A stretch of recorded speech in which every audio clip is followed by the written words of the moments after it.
Hello everyone, welcome back. So in the last lecture we discussed about the turning moment diagram, and we discussed the turning moment fluctuates between the maximum value to minimum value during the one cycle. So we discussed the turning moment diagram for multi-cylinder engine, and that was something like this. As we discussed, in the x-axis we represents theta, and in the y-axis we represents turning moment.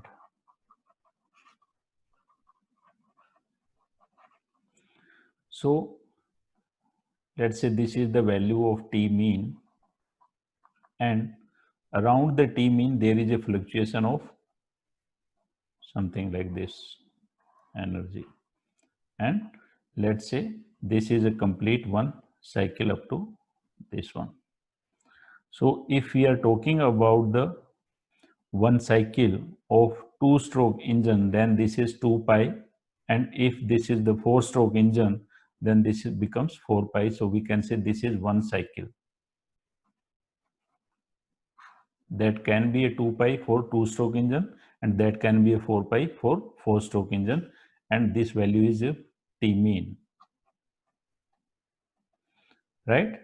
So let's say this is O point, this point is A point, this is B point, C, and this is D point, E, F, and G, and from here again the same cycle will get repeated. So we can say G and A both are identical points. So if we are saying if the energy at A point,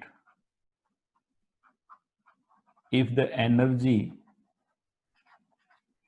at A point is equal to E, then, and we say that the area of this loop is A1 and area of this loop is A2, and area of this loop, let's say this is A3, and similarly the area of this loop is A4, and area of this loop, let's say this is A5, and area of this loop is A6. So the energy at B point, so from here we can say some energy will get added to the flywheel. So energy at B point will be E plus A1. So A1 area which is proportional to the energy which is get added to the flywheel at B point, and energy at C point we can write the energy at C point is equal to E plus A1 minus A2, because this energy get subtracted from the flywheel and get supplied to the engine. So we can say energy at C point will get reduced by A2 amount.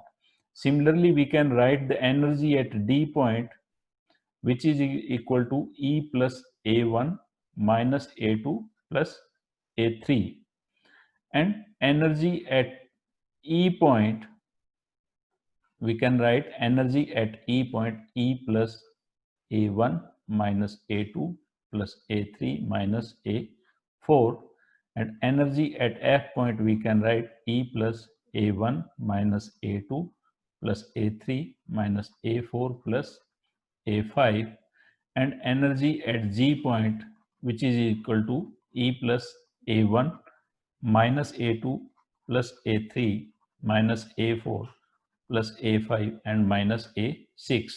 So this is the energy at G point. So as we know that the G and A point both are identical points, because after this the cycle gets repeated. So we can say the energy at G point and A point must be the same. So energy at G point and at A point must be the same. So if we equate the energy over these 2 points, then we can say energy at A point is E and energy at G point is given by this expression, that is E plus A1 minus A2 plus A3 minus A4 plus A5 minus A6. So if we simplify this, then this becomes A1 minus A2 plus A3 minus A4 plus A5 minus A6 is equal to 0.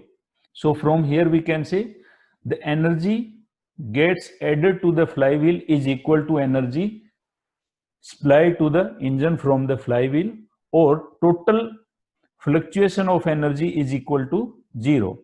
So again, when new cycle will get started, the energy with the engine or with the flywheel will be same as before. The energy was at A point, so energy at G point will be same. So we can say some of these areas, these above the T mean line, these are the plus where the energy gets added to the flywheel, and below the T mean line, these are the negative, or we can say corresponding to these areas, energy will get subtracted to the from the flywheel and will be supplied to the engine.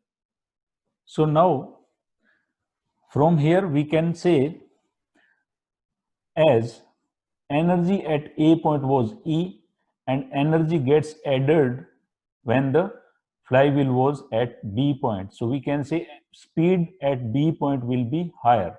And similarly, when flywheel comes or crank turns from B to C, the energy will get subtracted. So at C point, the speed will be decreased. Similarly, at D point, energy will get added and speed will be decreased. So we can say point B, point D, and point F, these are the points where the speed is higher, and the point C and point E and point G are the points where the speed is lower. So we can say the energy, like we can say higher energy at the points, higher energy points are B, D, and F, and the lower energy points are is equal to C, E, and G. So out of these three, we can choose the point where the energy is maximum, or higher of these three will be the maximum energy point,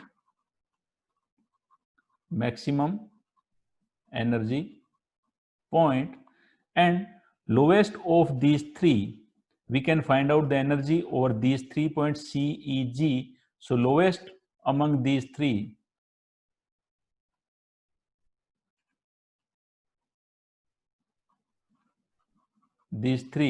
will be the point of the lowest energy.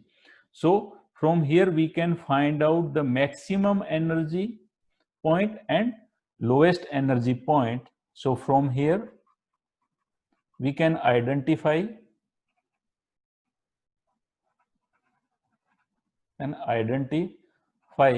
the maximum energy point and lowest energy point and corresponding energies. So from here we can find out the maximum fluctuation of energy. So maximum fluctuation of energy is given by the difference between maximum energy to the lowest energy. This is the maximum fluctuation of energy, and if we find out the ratio of maximum fluctuation of energy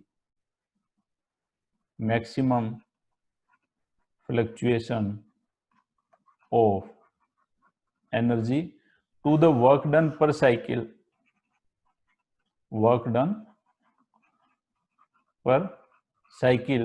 then this ratio is called as the coefficient of energy fluctuation. So this is known as coefficient of energy fluctuation. So this is one point from where we can find out the coefficient of energy fluctuation. And now the point where the energy is maximum, the point at which energy is maximum, the speed of the flywheel or engine will be maximum. Speed will be maximum. And similarly, the point where the energy is minimum, the speed of the flywheel or engine speed will be minimum. So now we can find out the difference between maximum speed and minimum speed. So that is known as fluctuation of speed.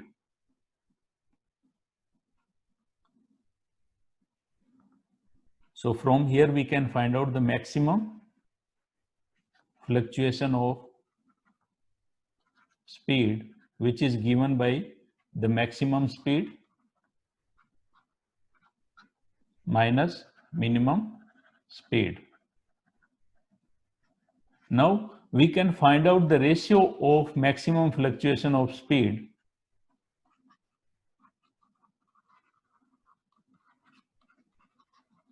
to the mean speed.